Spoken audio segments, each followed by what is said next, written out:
저는 이 자리에 쓸 수 있는 그렇게 귀한 사람도 아니고 너무 많이 떨려서 감당을 못 하겠더라고요.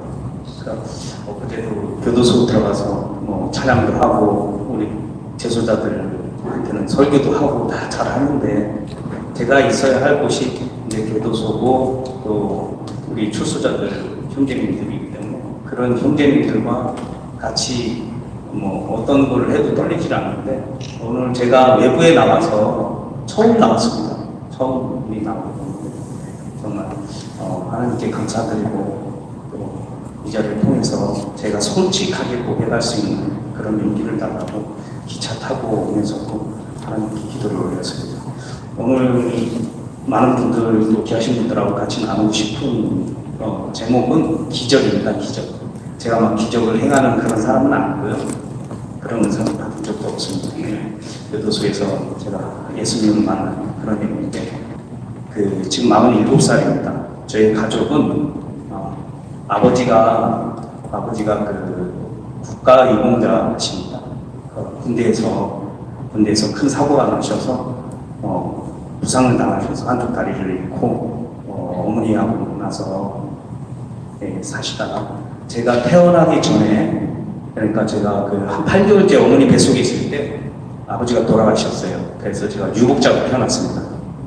태어나 보니까 그 아버지가 다리가 군대에서 불구하되셔 이게 나오시니까 이제 정상적인 결혼을 하기가 좀 힘들어지셨다더라고요. 그래서 어머니를 이제 어는데 어머니가 정신지체 장애인입니다. 장애인을 얻으셨는데 제가 나오기 전에 하필 아버지가 돌아가셔서 제가 나와 보니까 이제 칠남매 중에서 제가 막내고 그리고 어머니가 계시는데 그래서 태어나 보니까 칠남매 중에서 3명이 그러니까 큰 누나하고 위에 형 2명 있습니다. 누나 4명, 저 남자가 3명 있는데 큰 누나하고 형 2명이 정신지체인도 장애인 어머니 그러니까 8명이 총 가족이었는데 4명이 정신지체인도 장애인이고 정신지체인도 장애인은 한 3살 정도 수준입니다. 4명이 장애인이고 또 4명 저까지 포함해서 4명 정상이더라고요.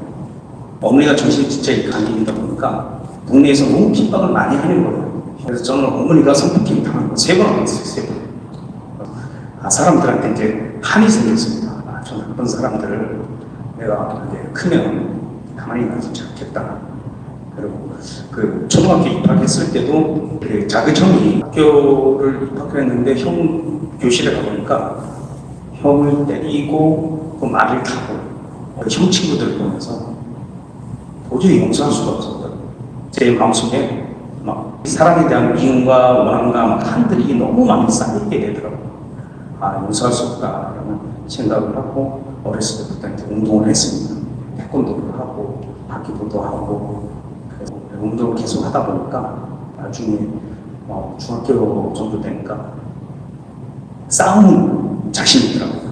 싸우고 형 친구들까지 제가 3살 위까지 두드러 패고 막 일하다 보니까 주먹이 힘이 있으니까 내가 맞지도 않고 또 내가 그 사람들을 때릴 수도 있고 그 사람들한테 이 힘에 놀리고서 제압을 할 수 있구나라는 생각이 들더라고요. 그러다 보니까 제가 더 악한 사람이 돼야 되겠구나라는 생각이 들더라고요. 그래서 더 악해졌습니다. 그래서 17살 때 제가 소년원을 이제 가게 됐습니다. 2년 동안 살고 나왔습니다. 소년원에 들어가면 많은 것들을 배워요. 2가지가 있는데 정말 착하게 돼서 나오는 사람, 그 다음에 하나는 정말 나쁜 사람이 돼서 나오는 사람. 저는 당연히 나쁜 사람으로 결정을 했습니다.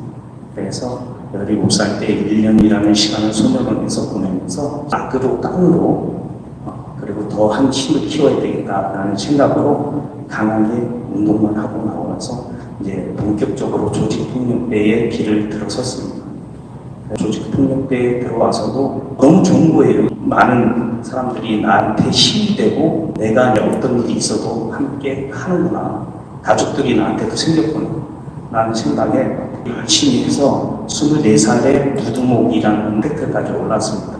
그때 또 큰 사건이 나서 제가 먼저 앞장서서 저도 식구들을 위해서 칼부림이 나서 7년을 또 살게 됐습니다. 7년을 살고 또 출소를 했어요. 더 악한 사람이 됐습니다. 그러고 나서 출소와 동시에 또 새로운 조직, 더 크게 형성을 하고 힘을 키우고 해서 또 사고가 나게 됐습니다. 그래서 4년을 또 살았어요. 살 때마다 소년 때부터 계속 기독교 집회는 제가 꾸준히 사실 다녔습니다. 많은 분들이 봉사도 나오시고 저한테 해주시는 말씀이 항상 제 주위에 기독교를 믿는 분들이 떠나지를 않고 있었어요. 귀한 말씀을 많이 들었는데 그때 들은 말씀이 저는 하나도 기억에 나지 않았습니다. 오히려 가식적으로 그냥 교도소에 선교하러 가서 빵 하나 떡 하나 주고 기도해주고 가고 또 그런 법무부 교정위원이라는 타이틀을 분들은 원하는구나. 그렇기 때문에 진정성 없이 가식적으로 사진 찍고 보여주고 이런 걸 위해서 떠나시는 분이지 나의 속마음까지 또 나의 아픔까지 위로해 줄 수 없는 분들이구나 라는 생각에 사실 실망을 많이 했었어요. 그리고 나서 이제는 제가 두목까지 됐어요. 그래서 두목이 되고 난 후에 또 경제적인 부가 생기더라고요. 두목이 되니까 많은 이권에 개입도 할 수 있고 또 우리 장애인 형한테도 맨날 폐지 줍고 다니고 하지 말라고 어머니한테도 많이 했는데 제가 결국은 또 교소를 들어가게 됐습니다. 왜 그러냐면 조직에서는 계속 사고가 생겨요. 동생들이 많다 보면 제가 일단 가장 나쁜 사람이었으니까 징역 6년을 받았는데 총각 때는 모르겠는데 교도소 안에 딱 들어가니까 너무 힘들더라고요. 너무 저녁 때면 막 딸의 그 아빠하는 한청이 들고 또 어머니는 평생을 장애인인 몸에도 불구하고 제가 어느 교도소를 가든 면회를 그리 오시더라고요. 글도 모르시는 분들이 찾아서 입방하고 그리 오셨는데 독방에 이제 제가 두목이다 보니까 청송교도소에서 저는 가장 흉악범으로 분류가 돼서 도거에 일이 있는데 그날 저녁에 천장에서 검은 귀신이 저를 쳐다보고 있더라고요. 제 영혼이 사실 힘들었습니다. 영혼이 너무 힘들었고 나쁜 짓을 너무 많이 해서 그런지 밖에 두고 온 가정 또 자식 또 재산도 있었으니까 내가 옆방에 이제 부기수한테 물어봤어요. 저 천장에 귀신 보이는데 형도 혹시 모르냐고 하니까 자기가 얘기하더라고요. 거기 사실 몇 년 전에 부기수가 거기서 그 자리에서 목을 매서 죽은 자리인데 내가 그런 걸 보는구나 이러더라고요. 저는 진짜 그게 보이는 게 아니고 두려움에 한영처럼 보이더라고요. 또 저희 가족들은 어머니와 형들이 어디 있는지도 모르겠고 연락도 해주는 사람도 없고 그래서 18년이라는 시간을 어쨌든 교도소에서 살았어요. 마지막 6년의 시간, 그 힘든 시간에 천장에서 뭐 이상한 게 보이고 이럴 때 성경책을 읽기 시작했습니다. 다음날 목사님 한 분 들어오셨는데 내 마음속에 소망이 있으면 방법이 하나 있다라고 하시더라고요. 그게 뭡니까? 제가 얘기를 하니까 그 목사님이 얘기를 하시더라고요. 이 성경 구절에 어떤 것도 상관없으니까 100번을 읽어보라고 하시더라고요. 자기가 정말 목사직을 걸고 약속을 한다고 말씀하시더라고요. 그럼 내가 해봐야지 하고 성경책을 쫙 펴봤어요. 야고보서를 딱 보니까 이거 5장밖에 없고 해볼만 하구나 싶더라고요. 야고보서를 시작을 했습니다. 너무 힘들더라고요. 이것도 뭐 그냥 쉬운 일이 아니더라고요.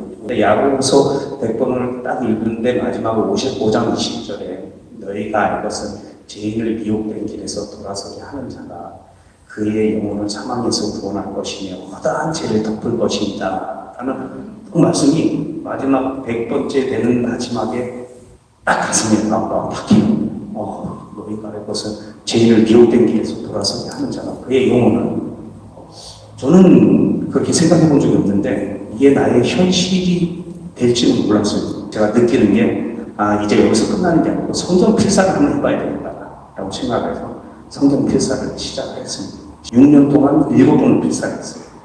필사를 하고 나니까 이해가 되더라고요.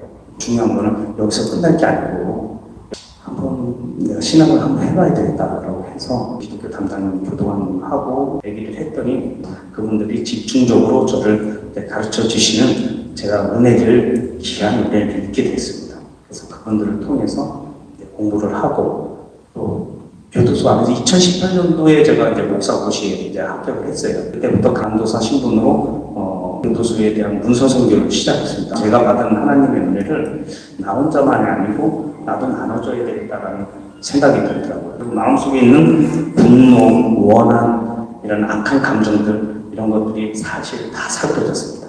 성경책 필사를 하면서. 그때부터 글을 쓰기 시작했습니다. 글을 쓰기 시작하고 검정고시도 합격을 하고 공부를 계속 하게 됐어요. 그래서 그때부터 책도 2권을 교도소 안에서 저도 다 쓴 책들입니다. 나와서 지금 바빠서 제가 책 쓸 시간도 없고 교도소 안에서 책을 써서 출판사에 보냈습니다. 그러니까 출판사 대표가 너무 그게 좋다고 출판해서 주시고 교도소 안에서 월간 교도소라는 책도 발행을 해서 전국 교도소까지 다 줘서 문서 선교를 하게 됐는데 이 월간 교도소를 하게 된 이유는 처음에는 그냥 내가 편지를 써서 옆방에 있는 무기수한테 내가 안에 성경 말씀을 적어갖고 또 딴 목사님이 저한테 얘기해 주신 걸 같이 적어서 준 건데 몇 명이 또 소개하고 해서 같이 이제 그룹이 형성이 됐어요. 그래서 이제 전국 교도소에 3년째 문서 선교를 하게 됐습니다. 그 이후로 삶이 변화가 되더라고요. 옛날 그 사진을 보면 제가 정말 누가 봐도 조직폭력배 두목이고 누가 봐도 악한 사람이다 라는 그런 사람으로 보였어요.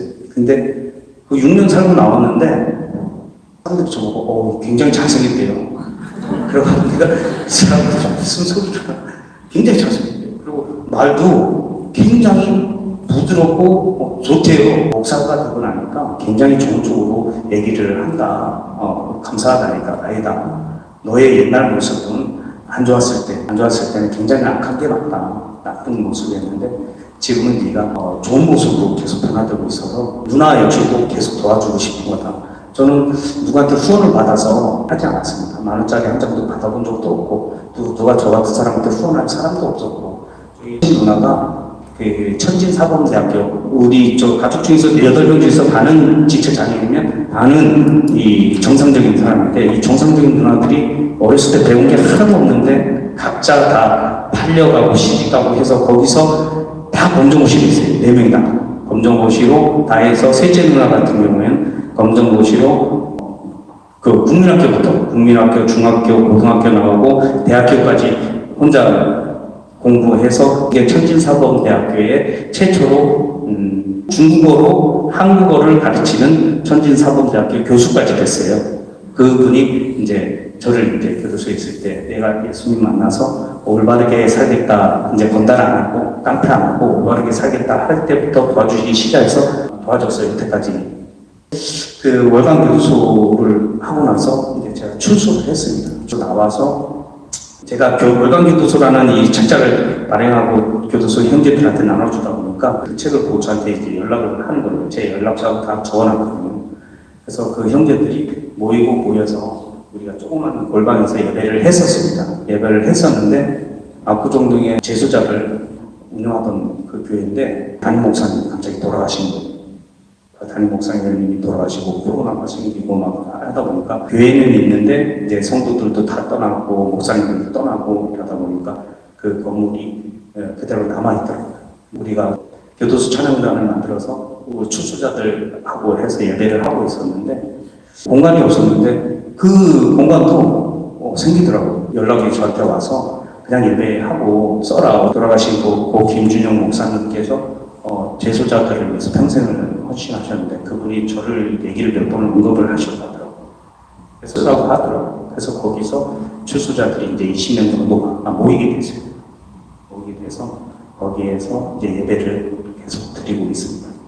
그래서 그 형제들을 데리고 서울역을 이제 나가고 있습니다. 서울역에 나가서 노숙자들한테 간식을 나눠주고 있어요. 저희들이 직접 만들어서 간식을 주다 보니까 우리 출소자들이 자존감이 높아져요. 나도 어떤 누구를 섬길 수 있고 나도 누구한테 좋은 일을 할 수 있구나 라는 생각이 들어서 나눠주게 됐습니다. 그것도 우연찮게 어떻게 배웠냐면 그 서울역에 누가 봉사하는 목사님들이 계신다더라고요. 보러 갔어요. 하루 1일 체험을 갔는데 그분들한테 도시락을 주고 사진을 다 찍고 가시더라고요. 그래서 저 사람들하고 대화를 나누고 싶은데 지나가다 보니까 한 명이 교도소에서 쓰는 가방을 옆에다 탁 놓고 자고 있더라고요. 아하, 저 사람은 교도소에서 나온 지 얼마 안 됐구나. 왜? 딴 사람들은 몰라요. 근데 저는 알거든요. 교도소에서 쓰는 가방이 있어요. 그 가방 여기 머리가 내가 자고 있더라고요. 사람들 갔을 때 바로 다시 돌아와서 깨웠죠. 아, 출소한 지 얼마 됐어요? 이틀 됐는데 제가 출소한 지 어떻게 알아요? 나도 출소한 지 얼마 안 됐으니까 이제 그럼 내가 좀 이따가 다시 올 테니까 여기 그대로 자고 있어. 이따 다시 와서 공사 끝나고 그 사람을 데리고 우리 출소자들한테 인사시키고 다시 데려왔어요. 그래서 그분들하고 이제 합해져서 저희가 또 같이 얘기하고 그분들이 또 안내를 하면서 서로에게 이제 간식을 계속 나눠주고 있습니다. 그리고 교도소 TV라는 그 유튜브를 킨지 3개월 됐습니다. 원래 교도소 찬양단을 데리고 우리가 봉사 사역을 나가려고 했는데 코로나 때문에 막히다 보니까 유튜브로 그냥 일단 먼저 시작을 했습니다. 그래서 지금 열심히 성공을 하고 있고 또 제 솔직하게 말씀드리는 이유는 제가 말씀을 많이 준비를 해봤어요. 근데 저는 교도소하고 조직폭력배의 거기에서만 잘 알기 때문에 그쪽 사람들한테는 그냥 얘기가 될 수 있는 그게 되는데 나보다 신앙생활 더 열심히 하시고 또 큰 교회에 이런데 내가 무슨 말씀을 도대체 전할 수 있냐 이거는 말도 안 되더라고요. 몇 번에 저는 그냥 솔직하게 제 있는 그대로 말씀을 드리고 또 제가 아까 말씀 시작할 때 기적이라 했잖아요. 기적을 오늘 주제로 얘기했잖아요. 저한테 정말 가장 큰 기적을 저한테 가장 큰 기적을 말씀드리려고 하고 있습니다. 저한테 가장 큰 기적은 뭐냐면요. 하나님을 만나고 하나님을 만나지 않았으면 저한테 기적이 없어요. 하나님을 만나고 나서 제가 지금 이 자리에 서 있다는 거. 제 인생의 가장 큰 기적입니다.